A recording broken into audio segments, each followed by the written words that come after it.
Inside the Birds is back. What's going on, everybody? Geoff, Mosher, Adam Caplan for another Inside the Birds, and we move closer and closer to the date that everybody gets excited for, and that is the NFL Draft. And as we sit here today, Adam, on Monday morning of April 14th, only 10 days until the NFL Draft. And where has the time gone? It is getting closer, and you can tell that people are getting pretty excited about it. It's funny. I was thinking the other day, like, seems like I just was trying to figure out how to get into my hotel room in New Orleans because I got in early. It's just crazy how quickly it's gone. But yeah, here we are, man. No doubt. We had the Masters on Sunday, which was incredible for those of you who like golf. Congrats to Rory. That was a heck of a finish. Incredible. Good for him. You know, as he gets older, it gets harder in professional sports, whether you're a tennis player, golfer, to win the big championship. So good for him. But yeah, it's we're in the pre-draft week. We're in the week before the draft. And by the way, and this is a show we give you intel on visits and kind of what they mean. We want to help people understand. There's a reason for these visits. Not everyone's the same. There's no one size fits all for a visit. They're completely different from player to player. It could be they wanted medical information. We'll get into we'll explain this in a couple of minutes, but there'll be some surprising visits. You know, they have to be done by, I think, Wednesday, whatever time zone that the club is in. The player generally has to be out by midnight at that place. Right. Now, you might say, well, why they have to be done this week? The league thought that, this is what they told me years ago, that there was too much of trying to rush guys in at the last minute, and it wasn't really fair to the player. So they stopped doing that, and you have to get them done the week before. And then the private workouts, though, you're able to do next week, which are, you can't work them out at your facility unless it's a local pro day, but the private workouts can take place next week. By the way, that surprises me. I always thought that was going to change by now, because even though, I mean, you can still get hurt in a private workout. And if I were a prospect, especially a top 30 or 50 prospect, the last thing I want to do is 4 days before the draft is, subject myself to something that could get hurt. My you don't have to do it. You can that's say true. no. You can decline, but then it makes you look bad. My philosophy would be, we've made it this far. Why couldn't you work me out earlier? Or just 3 days before the draft. What last thing do you need to see from me that wasn't on my tape, or the interviews at the combine, or the interview at the Senior Bowl? But that is allowed. I'm surprised. I wonder if it'll change down the line, but it has been like that. And to go on top of what you said about the rule that the visits have to end this week, we're going to repeat this till probably every year until we're blue in the face, until the day we die. Yet still some people tweeted incorrectly or posted incorrectly.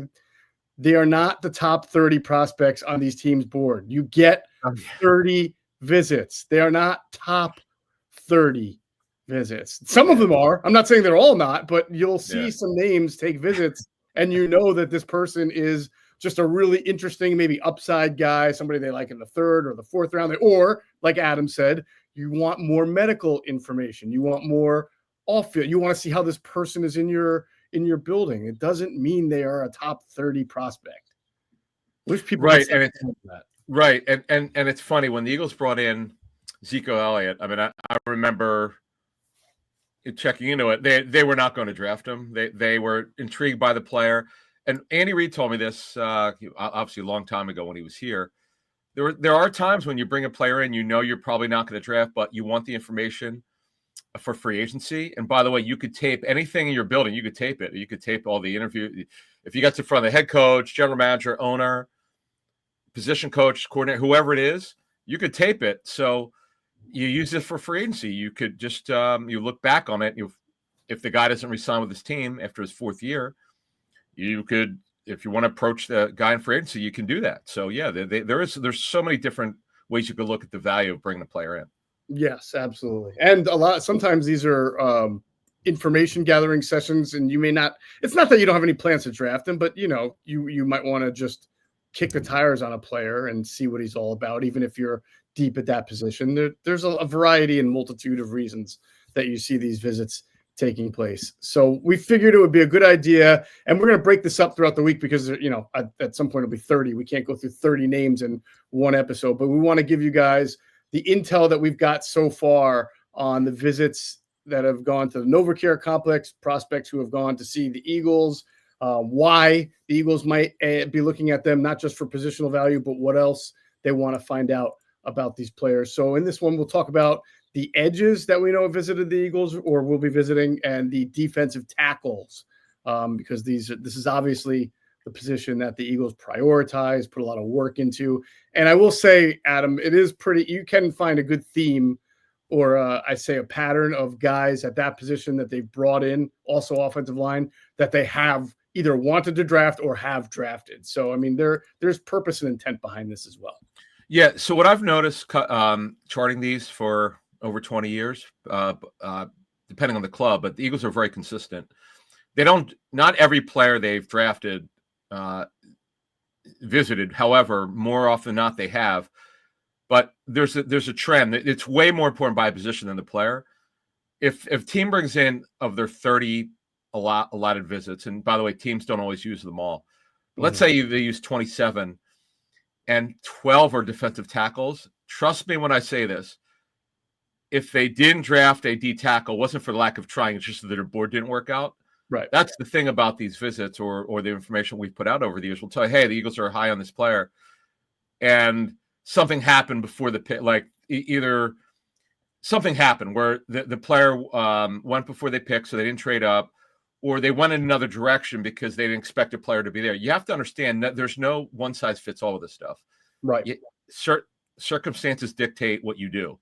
People have to understand that. Just like in 2014 when the Eagles wound up drafting Marcus Smith, who was way down on their board got hit, starting with Brandon Cooks, and you could go through. We've talked about this over in our 8 years of how their board got hit. There were like 7 players that they wanted. They all got hit, and they couldn't trade out. And unfortunately, they took Marcus Smith. It didn't work out. So, look, you try some things, and I'm sure Howie learned about that 11 years ago with Chip Kelly, Chip's second year. And, they moved on, and you learn from that sometimes when it doesn't work out. Absolutely.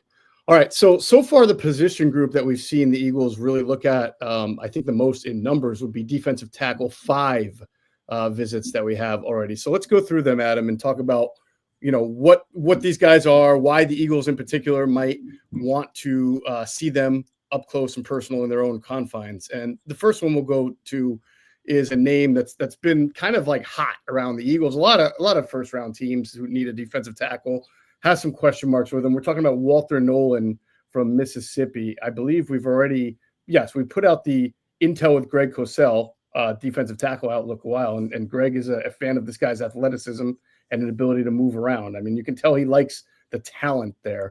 There are some question marks though. The question mark or marks is strictly on football character. If he makes it to 32, which would be hard to believe, but if he did, it would be strictly because of there was some concern with him off the field. But our understanding is it's not too bad. It's you want to get in front of him. Yeah, I don't know if the Eagles met with him at the combine or not, but we know he was in. You just want to get a better feeling for the player. I'm not comparing to the Jalen Carter stuff, that they're not the same of what Carter, the issues with him were coming out of the draft, but he's the kind of player you got to learn a little bit more about him. You want to know about certain things in his background because you want to feel comfortable with him. And that's why you do it. And he is a phenomenal football player.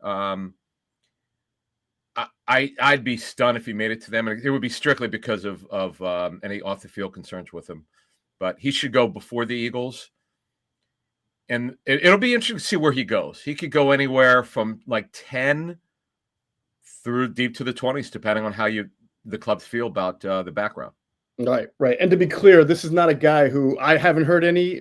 I don't think you have either. Has had any legal off-field issues. Nothing like that. It's more about just like how he, the like people he's associated with, and some of the things that they have questions about his off-field, lifestyle, I guess. So that and that's a lot of people, but you're talking about a first-round pick, so it becomes very important. There's another element that Greg Cosell talked about here, Adam, that makes me think that he's probably not going to get to 32 because he's a very good player. It's a position of value for a lot of teams, but the way teams and Greg teams that I've spoke to and Greg have described him is high motor, moves side to side really well, great athleticism, And he's the type of defensive tackle that would fit an upfield scheme, like a wide nine scheme, or what Jim Schwartz, of course, likes to run.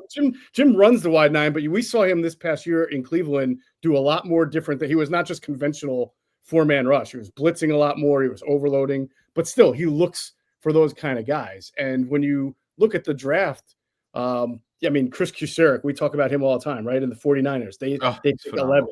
The Browns with Jim Schwartz picked 2. Could they possibly trade down? I doubt it, but you just never know. And they could get a huge offer.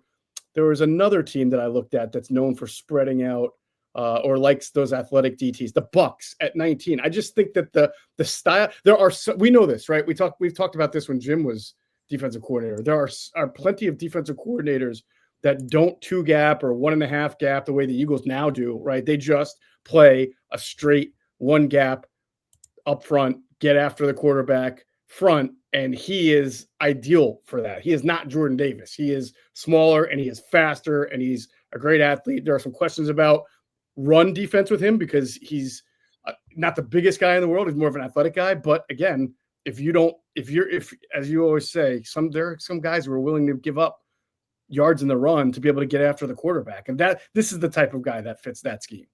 So a couple notes on his background. So he played 2 years at Texas A&M, transferred last season to Ole Miss. He had a breakout season, really good. Probably helped his career. He was an All-American at at Ole Miss this past season. If you look at his measurables, it's interesting. He's 6'3" 3/4, right. 296. This is the combine. Arm length 32.5, which is not bad. Right.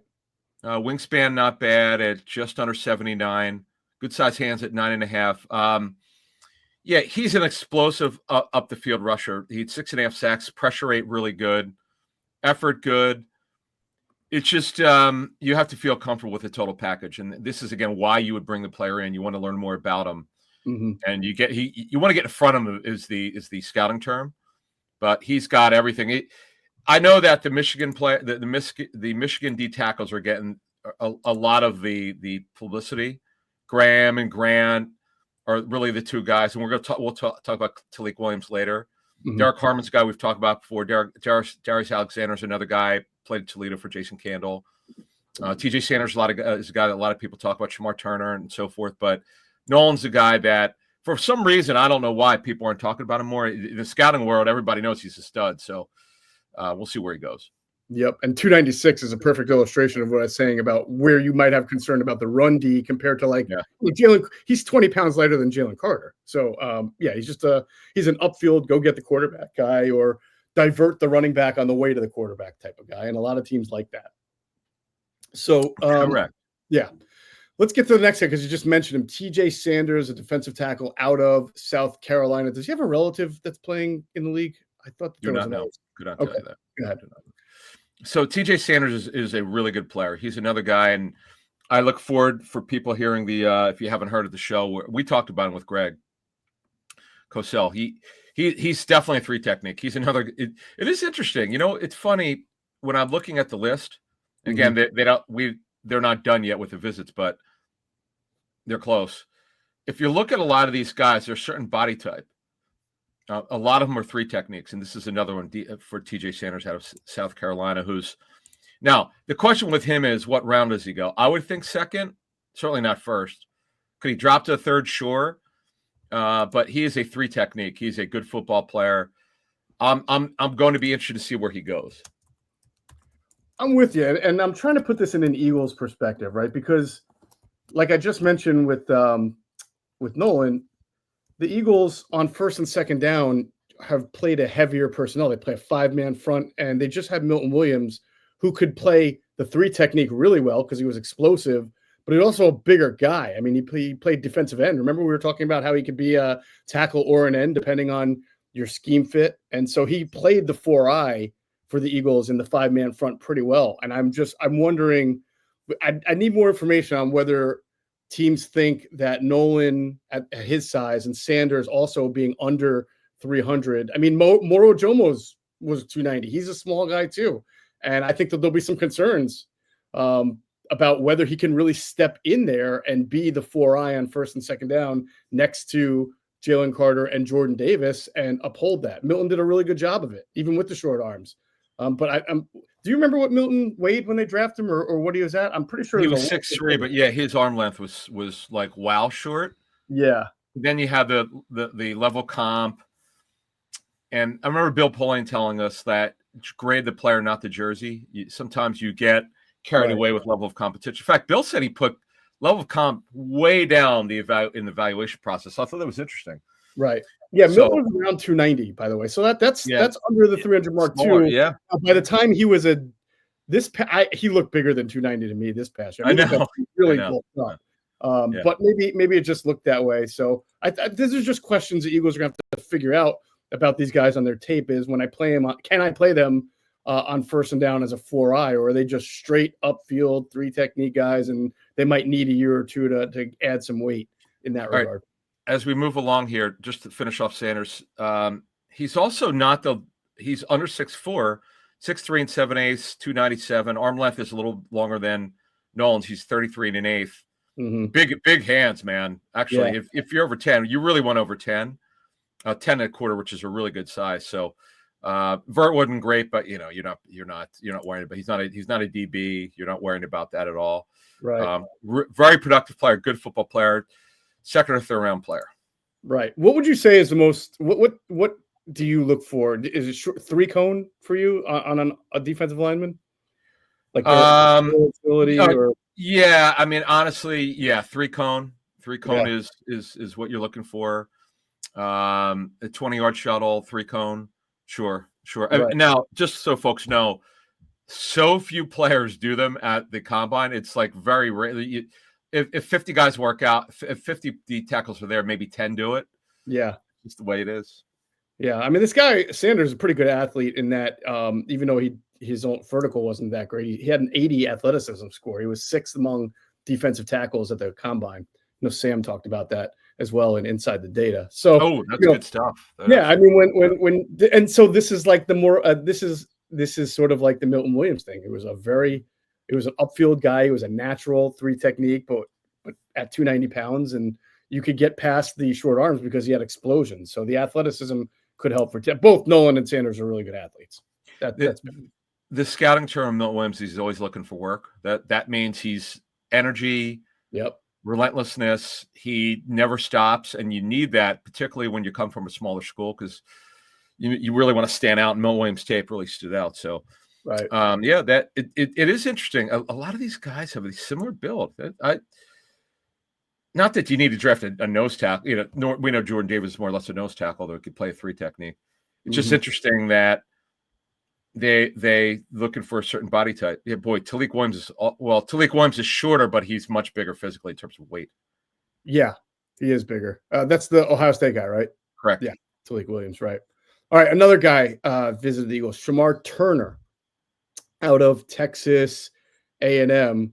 Yeah, he's longer, 6'3 1/8, but 33 5/8 arms. That actually could be long. I think it's longer than Will Campbell's arm.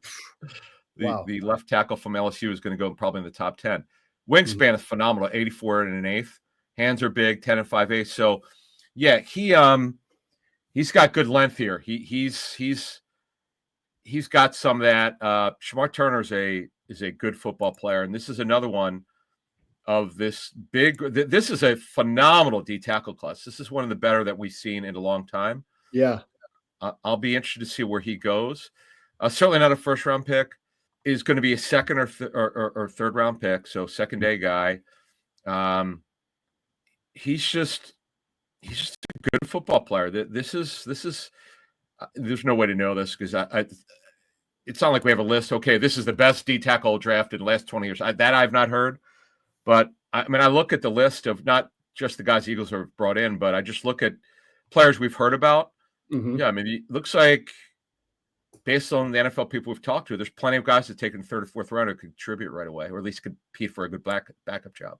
Didn't you kind of get that feeling when we did inside the tape with Greg Cosell on the defensive tackle class that it seemed like we would go from one to another, and Greg would really like the guy's film or like his athleticism, like the attributes. There weren't a whole lot of guys where Greg had to do the, hey, Greg does that pause. This was a little bit of a tough watch. A tough watch, yeah, because you could translate that the tape wasn't very good, right? He doesn't want to crush a player, but he's like, if he doesn't like the tape, he doesn't like the tape, and that's the way he says it in his own way. So there you go with Shamar Turner. All right, so that's 3 of the 5 interior defensive linemen, D tackles. Elijah Roberts from SMU. SMU is starting to put some guys into the pros, man. They're doing a nice little job over the last 5, 6, 7 years. Yeah, SMU, they've turned this program around here. Yeah, coach, really good coach. Yeah, who's their coach? Oh man, they made it such a big deal. Used to be June Jones. I know he left. Right, he was somebody's top assistant. You're killing me now for not remembering. Rhett Lashley. Okay. And I think was he at Florida State before that? I forget where he was. He was somebody's top assistant, and then he went to Miami. Did you say that? No, I did not. Okay, maybe it was either Miami or Auburn or something like that. No, he was at Miami from 20 to 21, and then he went to SMU. Well, speaking of that, that's because Roberts transferred from Miami to SMU. Yeah. So there you go. Right, because he was at SMU for 2 years, then he went to Miami, then he went back to be head coach there. Yeah, he is a smaller D tackle, but super active. Really can get upfield and rush the passer. He had 17.5 sacks over his final 2 seasons. By the way, all at SMU. Now, what we're going to look into with Elijah Roberts is it because of the system that put, I mean, I don't care what level you are. I know sacks are individual plays, but that's phenomenal. Mm-hmm. He also had 4 forced fumbles over his final 2 years. That's pretty remarkable to me. So Roberts, by the way, at the combine, 6'3" and 5/8, just 285. However, he's got really good arm length, 33 and 5/8. Hands are good at 10 and a quarter. He actually give the kid a credit for running the 40. It's great, but it's completely useless. We've learned over the years teams don't really value the 40 for defensive line, but some guys run it. And he had a great one for his size, under 4.8 at 4.78. Not bad. It almost feels like when the D tackles run the 40, there's nothing to lose, only to gain. Like when you blow it up like Jordan Davis and you run this straight line amazing speed, it really jumps out. But if you're a defensive tackle, you run a slow 40, no one says, "Oh man, I can't have this guy. He doesn't run." Right. I mean, they'll take the 10-yard. The 10-yard split is way more important. Right. True air quickness. So he hit a 1.67. Yeah, this is it. Man, once again, we're seeing a trend here. Yep. Up the field pass rushers, lack of size, but explosive, productive players. Yeah. From good programs. That was when, geez, you can go back. There were just certain years where you would remember this covering when you were at CSN, when the Eagles would have this history. They take these guys. Was it Brian Smith from, where did he go to school? McNeese? Brian Smith went to McNeese State. Okay. And we were like, I just remember he was a second rounder, I think. Yeah. Yes. And I know we want to be careful of pigeonholing guys from a lower level school, but it's hard to overcome that sometimes. Like Louisiana Tech, right? Because they were making a little bit, I think, too habitual, like getting Gokong out of Cal Poly. Right? Gokong, right? You got Andy Studebaker out of D3 Wheaton or something like that. And then they got the tapes. By the way, they got the highlights off of YouTube because there was no tape from them. Believe it or not, there was no coaching tape. Right. So that I'm just bringing that up because it's that's just because they were drafting a certain body type. Mm-hmm. Man, you better be incredible from a small school, Yep. But you got to put up great tape. It's like, now this is a little different, but Flacco at Pitt, Dave Wanstead said, "You're not playing here." So I remember talking to Joe about this many years ago. So he transfers over to Delaware. Okay, smaller program, and he kills it. Yep. He was given 7th round scouting grades from the scouting services, the ones that the league uses, into his senior season. How funny is that? amazing what a little change of scenery can do, right? Yeah, and yeah, it's Delaware, but the tape was phenomenal. Right. Oh, I remember that season too. I watched some of those games. He was you covered those in 07. So you got to dominate whatever level you're on to stand out. So we'll see what happens, but it is interesting, this list that the Eagles put together, D tackle. All right, so that is the defensive tackle list. I think that we already mentioned Tyreek Williams as well, and you're right, they all sort of fit that mold that the Eagles like, especially when they get into their 4-man rush. They want that guy who can get upfield. Real quick on Tyreek Williams, just so you know how interesting his body type is. So he's up 6'3", 6'2" and 7/8 at the combine, 334. I think when Greg said that we were talking about that, I said that is just an oddly built human being. Yeah, exactly. Greg said he doesn't like. I think Greg said he saw him at the combine or somewhere. He doesn't look the way his vitals say he is. He doesn't look like the short, stodgy guy. Even though he said he's pretty well put together, just compact, I guess. Yeah, and he has some pass rush in him, but he's bigger than most of these guys the Eagles have taken a look at. But it's very clear to me. Well, we all know that they are short at D tackle, so they're going to have to add one by training camp. Now, if whether it's a draftee for the future to get in the rotation, or if it's just for the season signing a veteran just to have depth, they're going to have to add one. But yeah, it's we'll see what happens later this week. We'll see if they bring anyone else in. All right, we'll get into the edge guys that they've brought in as well. First, we're going to let you know you've got to, especially before who knows what's going to happen with these tariffs and car shopping. Get to Sky Motor Cars right now. I know people who are like, I need to get a car now before the bleep hits the fan. Well, go to Sky Motor Cars. Visit them in Westchester, PA. Go to their website, skymotorcars.com, and hear their message right now. Sky Motor Cars in Westchester is a different sort of dealership. All it takes is one look at their Highline pre-owned vehicles that people all over the country want and need. Owner Brett Schiller, make sure you don't spend a dime of your money before you purchase the car. Sky Motor Cars allows you to make all the decisions regarding your next vehicle. At Sky Motor Cars, you never have to spend more than necessary. Visit SkyMotorCars.com today or call 610-918-7225. All right, and when you go, I should say, and when you go get this great car buying experience, car shopping experience, car browsing experience, make sure you tell them Adam and Geoff sent you, because you will get a great deal. They love us, we love them, and they want to have you Inside the Birds customers be their customers as well. So please make sure you mention our names when you go check them out at Sky Motor Cars. And again, SkyMotorCars.com if you can't make it in. All right, edge defenders, Adam. Obviously a big position for the Eagles. Now, the first guy we're going to talk about is pretty interesting. NicScourton from Texas A&M. A lot of Texas A&M guys in this draft. Wow. Yeah, they were pretty good. They're a good team. Again, they're coming along. Yeah, so Scourton, he's another guy. Now, he is an edge rusher with bigger than average size for that position. Yeah. He played 2 years at Purdue, then finished at Texas A&M. His last year at Purdue, he had 10 sacks and 50 combined tackles. That's a lot. That's a lot of production. Mm-hmm. Combine 6'2 3/4", 257. Arm length 33, wingspan good, hands 10.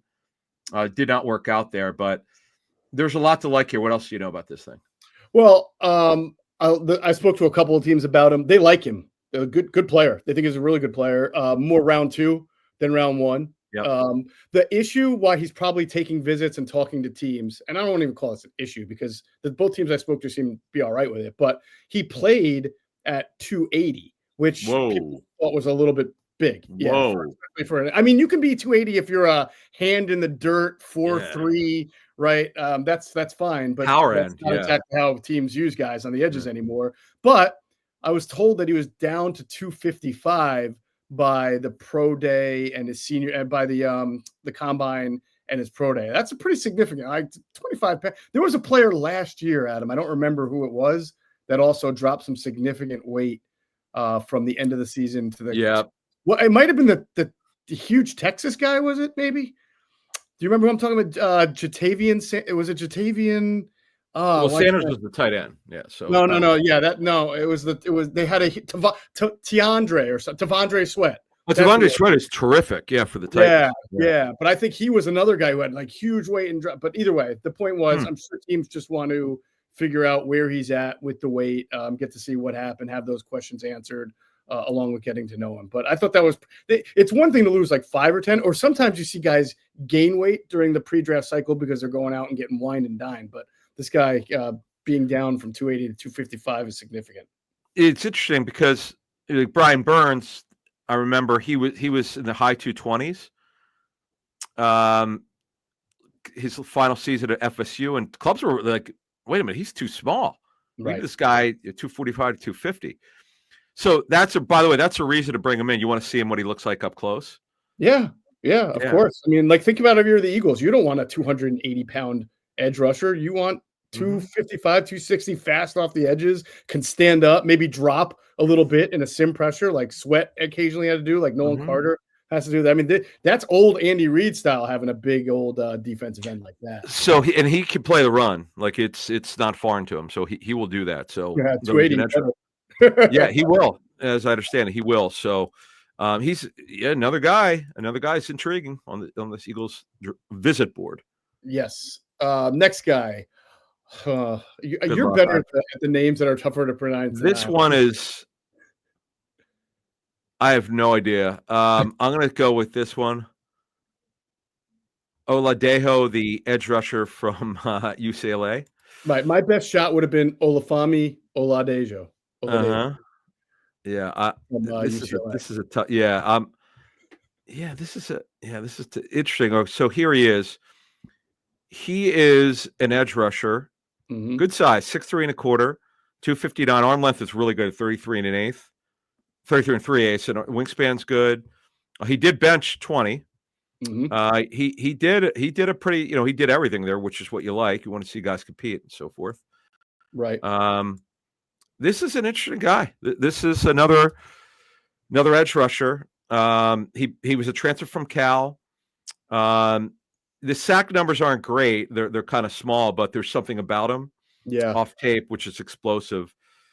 So he's just, he's going to go much later, but he's a guy the Eagles liked, and we'll see what happens. Yeah, I would imagine this is a vintage. We'll get the intel eventually. That this is a vintage or a perfect example of taking a visit, one of the 30 visits, who is most likely not a top 30 prospect on the big board for the team. Oh, no, he's a day 3. It's just a matter of, okay, what round is he? But it's a guy they're obviously intrigued with off of tape. And it also could be, by the way, from an analytical standpoint. Yep. Based on their benchmarks of what they use. Remember what Rick Spielman told us with Adam Thielen? The only reason why they signed him pretty much is their analytics department, where the Vikings found something. Which is ridiculous because he was in their backyard and they still didn't even draft him. Which is crazy. Yeah. Anyway. All right. Next guy is Tyler Barron from Miami. Another edge pass rusher there. Yeah. Miami's got a decent amount of players for the draft. It's funny. If you go back in the 80s and particularly the 90s, how they were like the pro program for clubs. I mean, this is that you pretty much were guaranteed if you drafted a player from there, the guy was going to be good. It's very rare. It was very rare for a lot of those clubs to not, for those Miami teams to not be great. Barron. Let me see. Barron. There's not a lot that jumps out about him from either a production or an athleticism score. I mean, he fits the height weight profile of an edge. 6'5", 258 hands, 10 inches is good. 33 arms is fine. But you look at some of the combine results, the 4.6, 240. Okay, nothing really. 19 reps on the bench. That's fine. This seems to me like let's just get him in our building and just kind of figure out how he's wired and see if there's something there. Barron was a transfer, by the way, from Tennessee. Right. He was a 5th-year senior from Miami, and I'm looking at his measurables. Let me see if there's anything that stands out that would hit their analytical data. It's interesting. Not in particular, but he's yet another edge rusher. And we know for the future, this is something. If you go down the road, the Eagles are very light, and now you have to also ask yourself this question: where does Jalen Hunt fit in? If Jalen Hunt's a starter, then that's fine. But you don't know about that yet. They haven't got to training camp yet, and this is going to be very interesting offseason for Jalen Hunt. There's no question about it. Do you think that if Azeez Ojulari is just healthy and makes it through camp healthy and somewhat productive, that he would? Everybody, I've heard it assumed that he would be the starter because of experience, but he has not. I know he has started games for the Giants, but to me, he's more effective. I can't say that. I mean, when he starts, he's been pretty effective. He averages a half a sack over his career when he plays in a game, half a sack a game, which, that's like 9.5 to 10 if you play a full season. Well, he's really drafted. He was signed to be a situational pass rusher. Right. That's what I'm saying. That's how I view him. And I feel like Jalen. Yeah, that's my understanding. Jalen can play first and second down because he did a good job in his limited opportunities against the run. By the way, let me just rephrase this with Tyler Barron.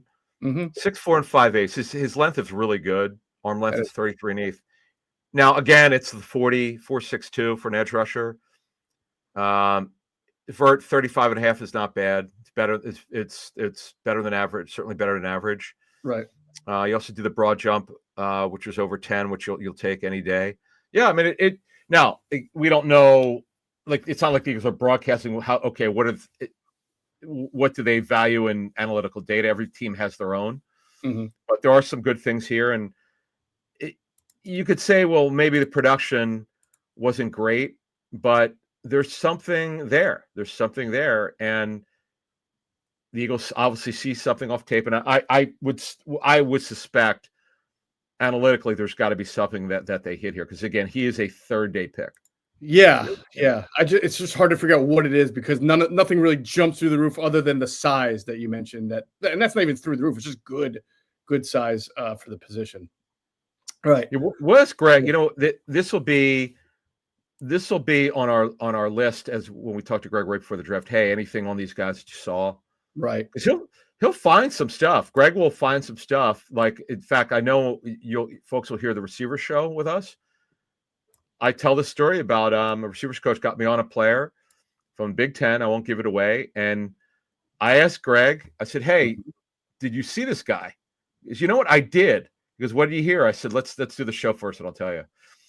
And the guy's going to be a third-day pick. But again, it's strictly off of tape. And it was a guy like, he probably wasn't even on his list. He happened to see the guy. He's probably watching another team. They call it crossover tape sometimes. Scouts do and coaches, Yep. So we'll see. All right, the last guy we're going to talk about, he was your first, if I recall correctly, you had him mocked to the Eagles in your first edition of your Eagles mock draft, or first round mock draft. I mean, NFL first round mock draft. Donovan Ejiraku from Boston College, who not until after you did that did I realize the kid's from my neck of the woods, like almost my backyard there out in Williamstown, New Jersey. So I wonder, Adam, does he have to count against those 30 a lot of visits, because aren't you allowed to take a look at local kids without it counting? Yeah, but it's I think it's the pro day. It's got to be the school, not the oh, that's right. Boston College is outside. Yeah, that makes sense. Yeah. So here's used to be that the school or your residence. I thought back that maybe we can look into it. We know they had him in. So here's the bottom line on Ejiraku. The only issue here is, let's just say that at 32 he's there. I think he's going to go somewhere in the 20s most likely. Let's say he's there, or the Eagles trade up to get him, right? The only thing is it's having Nolan Smith, who's 6'2", have Ejiraku, who's 6'2.5", 248. That's really small. It is. Josh Sweat was a phenomenal run defender. Now, what you love about Ejiraku is he's long. He's 34-inch arms. That is super long. That's what you want in your left tackle. Okay. Yep. He's got left tackle arms. He did bench 22. It's not bad. Vert was 35.5. The bottom line is with him, his 20-yard shuttle was really good, by the way. Like, really good. 419 is pretty good. So it's good for him to do the workout. It's just from a size standpoint, are you willing to have two undersized edges? That's just it. Some teams want what's called a power end. They want the other edge guy to be 280. Like the guy that the that the Bills have, who went to Iowa. I'll Epinesa, AJ Epinesa. Yeah. Epinesa is your quintessential left defensive end in a 43 front. Now he's just because he's a power end. He's got okay pass rush. Apparently, from what I understand, he's gotten better at. But he was drafted to be a power end. Yeah, that's really what he is. So that's look, I get it. Ziraku is going to go in the first round. He's explosive. You just have to be comfortable with having, if you're the Eagles, if it comes down to this, having guys who are not quite the size you want because of bulk. But you know what? Who knows? Maybe it could bulk up, and that's more of your training staff. But the guy's a very good football player, and he's got everything you want from a length and a production standpoint. This guy's got a lot of ability. Agreed. Very explosive. What do you have? 16 sacks, I think. He had a crazy season. Yeah, it's an interesting career. Yeah, he had 16 and a half. The cool thing now, I'm going to look. This is on my list to look into. How the hell did he have 80 combined tackles? That's insane. It shows you the motor. Shows you I know, but the edges don't have that type of. I know. Crazy. He's an All-American. I have worked my Williamstown area football sources, and I've been told he's a great kid, really good character. Okay. Always good to hear. So this would be nice. It would be nice. I mean, he's a player, no doubt. And it's not like he was just a one-year wonder. He had a ton of pressure, 16.5 sacks. He had 8.5 sacks in 2022. If you're into the sack numbers, and he's been his tackle numbers are very high. I just wonder if it's scheme related. I'm going to look into that. But really productive player, really good player, and as you obviously talk to someone who would know that he's got pretty good character. Ideal length. He just doesn't have the bulk, but you can't have everything when you're getting a first round pick, apparently. Yeah, and sometimes you can envision, you can look at a guy and say, can we put 5 pounds on him just to get him up a little bit bigger if need be, and that could happen. 5 to 7. Again, yep. Yeah, I mean, who knows what Milton Williams was last year? He looked to me like he was a bigger than 290-pound guy, but who knows? Yeah. But good stuff there. All right, so those are the edges and the defensive tackles with the 30 visits for the Eagles. Yep. In the next episode, we'll probably do offensive linemen. There are a bunch of them, guards, tackles. We'll get into that. We've also got cornerbacks and some other positions as we'll round it out throughout the week. Probably safety too. Yep. All right, so that'll do it for this edition of Inside the Birds, the leading podcast in Eagles intel. And as always, we thank you for flying with us inside the Birds. Be sure to check out our friends at PHLSportsNation.com. They're enhancing the fans' experience with their coverage of all Philadelphia sports teams. For the fan, by the fan is their motto. So make sure you check them out at PHLSportsNation.com and on Twitter at PHLSportsNation.